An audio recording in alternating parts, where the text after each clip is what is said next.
A gente está acompanhando o maior acúmulo militar dos Estados Unidos no Oriente Médio desde as guerras do Golfo. E enquanto as atualizações a gente tem trazido aqui no dia a dia, no Na Mira do Marcos de hoje, nesse segmento onde eu puxo o que está nas entrelinhas das notícias e como eu estou interpretando os fatos que a gente aqui relata, eu vou ir a fundo com vocês sobre percepções e impressões a respeito de qual é o esquema maior de Trump e o jogo dos Estados Unidos com o que acontece agora no Oriente Médio. Antes de eu partir para a análise, vale a pena destacar algumas questões importantes que aconteceram entre ontem e hoje.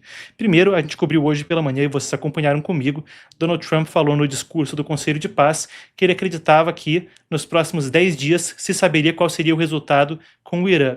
Ele disse que vai ser muito bom se sair o resultado com as negociações, isso era o melhor para o Irã, mas que também vai ser muito bom se não sair, só que vai ser bom de um jeito diferente.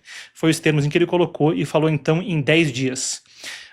Os jornais americanos, Wall Street Journal e outros, também têm destacado que ativos que não são tão comuns para alguém que quer só fazer uma ameaça estão sendo destacados. Por exemplo, o imenso custo de deslocar uma série de aviões que realizem reabastecimento aéreo, que realizem então reabastecimento de outros aviões enquanto voam. São dezenas de aviões deslocados nesse sentido e o tipo de condição logística que se forma, dizem os veículos de notícias americanos e as mídias especializadas em defesa, é um que dá o seguinte panorama, o seguinte diagnóstico. Todos os ativos, em particular a partir de sexta-feira, devem estar alocados, depende apenas de uma decisão de Trump para que uma operação comece.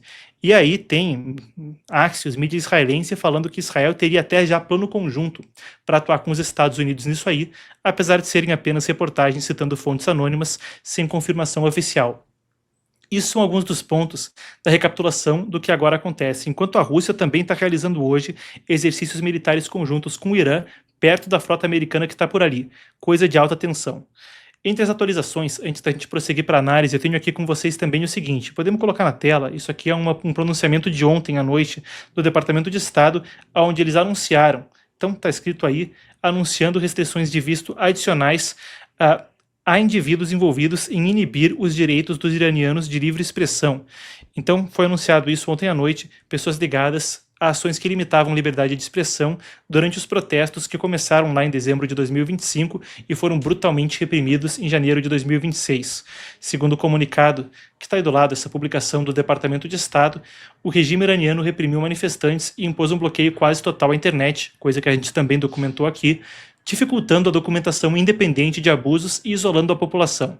As restrições atingiram 18 autoridades, então, essa declaração do Departamento de Estado, 18 autoridades do regime iraniano e incluindo líderes dos setores de telecomunicação.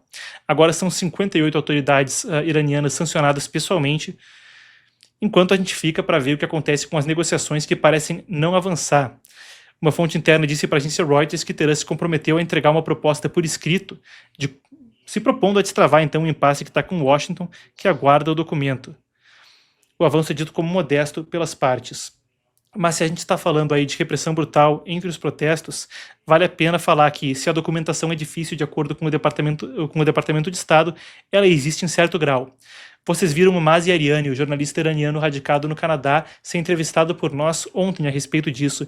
E ele falava que havia relatos em Abdanan e outras cidades, então, de gente indo de porta em porta, autoridades do regime indo de porta em porta para fazer um cobra geral aí, para cair para cima dos manifestantes. Hoje imagens circulam nas redes sociais, essas daqui foram compartilhadas pelo chefe de um think tank que lida com o Oriente Médio nos Estados Unidos, mas circulam amplamente. Vamos conferir então, essas são as imagens que a gente tem de Abdanan, e vocês conferem aqui do lado junto comigo. Então isso são autoridades do regime iraniano, as imagens circulam online, indo de porta em porta para cobrar manifestantes e essencialmente impor aí o terror, né? Colocar os manifestantes na rédea curta. Isso acontece depois que foi confirmado, houve cerca de centenas de manifestantes ao longo dos últimos dias que voltaram em meio a cerimônias de luto pelos manifestantes falecidos. Então no Islã tem um período de 40 dias de luto e no 40º dia normalmente tem um cerimonial quanto a pessoas que faleceram.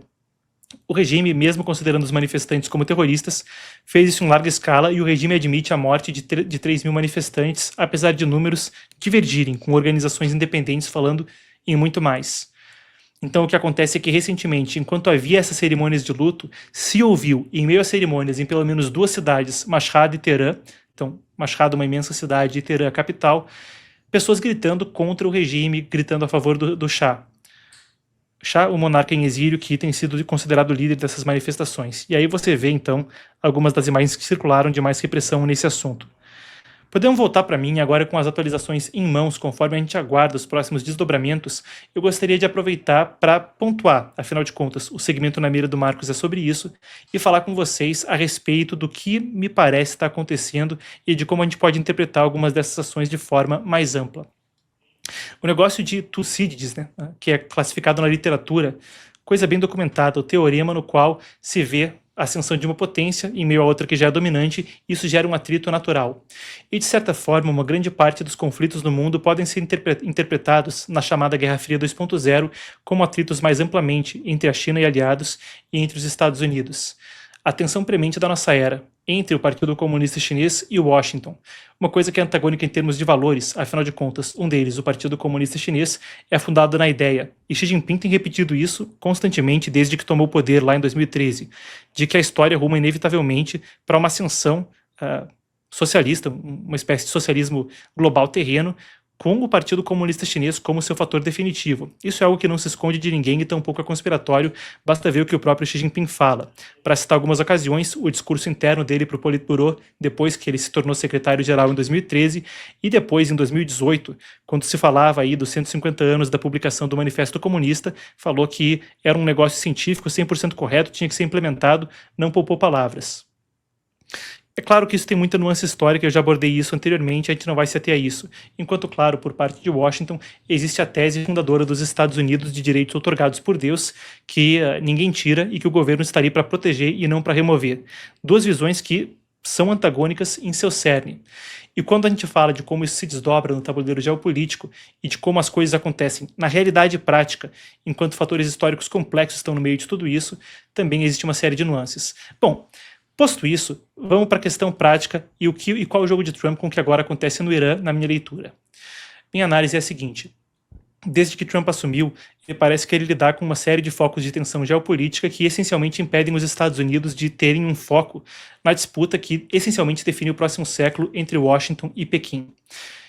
Isso está por trás, me parece, de grande parte dos esforços dos Estados Unidos em lidar com o que acontece na Ucrânia e com alguns dos outros conflitos pelo mundo, incluindo o bombardeio que aconteceu no ano passado em Natanz, Esfahan e Fordo, as 3 instalações nucleares principais do Irã. Na Operação Midnight Hammer, então, era quando aquilo acontecia.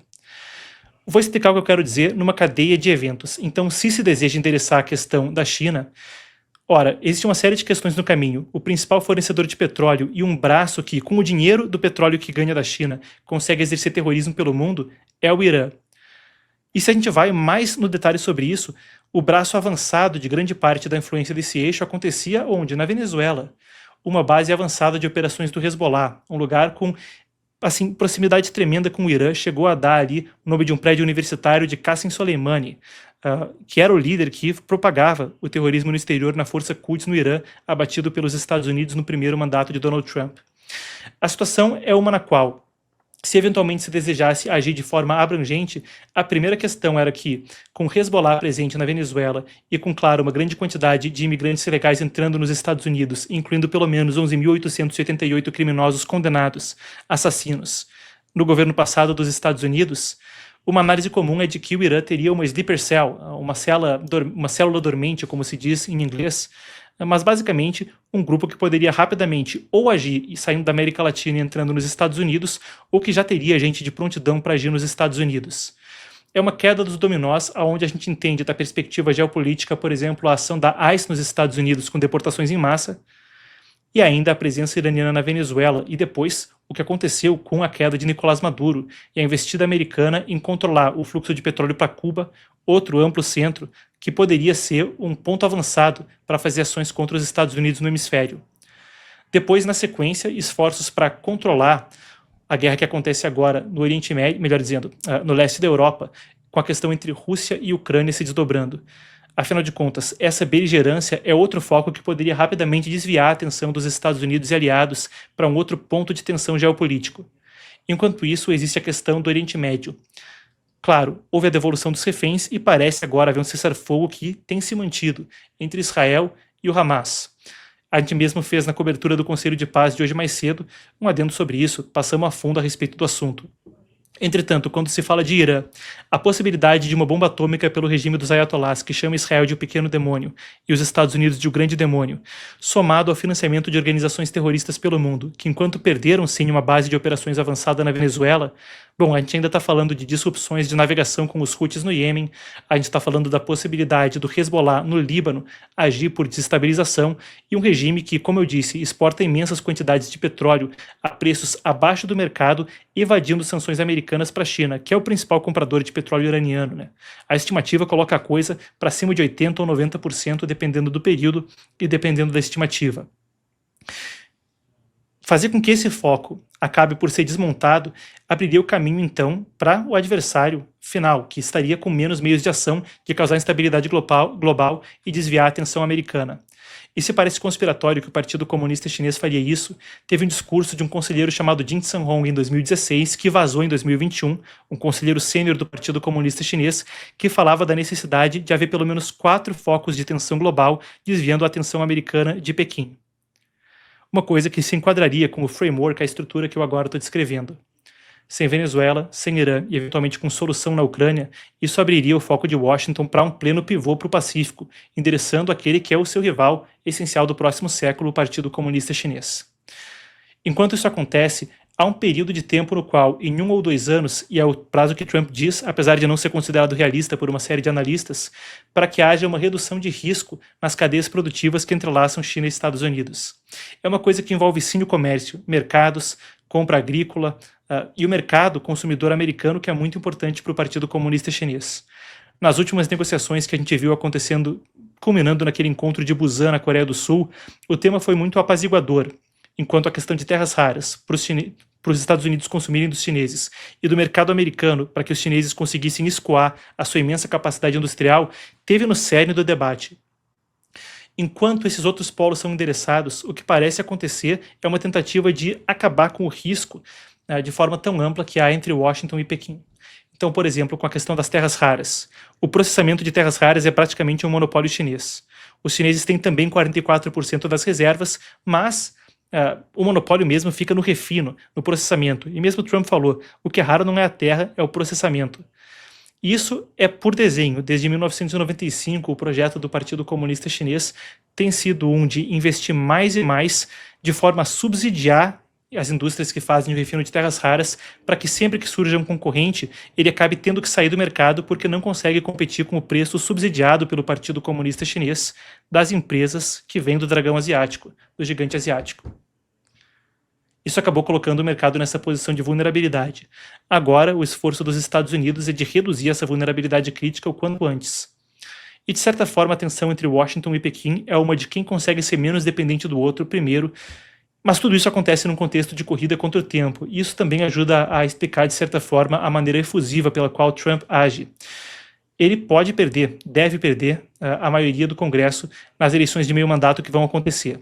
Isso é análise, não achismo ou opinião. Só um presidente que se elegeu com maioria na Câmara e no Senado conseguiu manter essa maioria, estamos falando aí em 5, 6 décadas, nas eleições de meio mandato, nas quais há uma reciclagem, no meio do mandato presidencial do Congresso americano.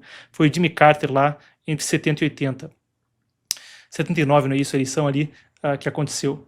Bom, seja como for, Jimmy Carter foi o único presidente que conseguiu isso em um longo tempo, e aí por circunstâncias muito específicas na política americana. Enquanto existe esperança no Partido Republicano de que eles ou mantenham ou ampliem essa maioria, a série histórica não está a favor de Trump, e ele também lida com uma série de questões que geram desgaste. Uma delas é sim a da imigração, que gera desgaste internamente, mas também pode-se falar de economia, política externa, etc. É um presidente que faz coisas que têm um tom muito pesado, que sempre vai tender a ser divisivo. E sem a certeza de que ele possa contar com a pequena maioria que já tem, ou ampliar essa maioria, isso significaria, de certa forma, ter que agir o quê? Até a eleição de novembro, quando vai trocar o Congresso americano, o que também ajuda a gente a entender a intempestividade, a velocidade com a qual age Washington agora.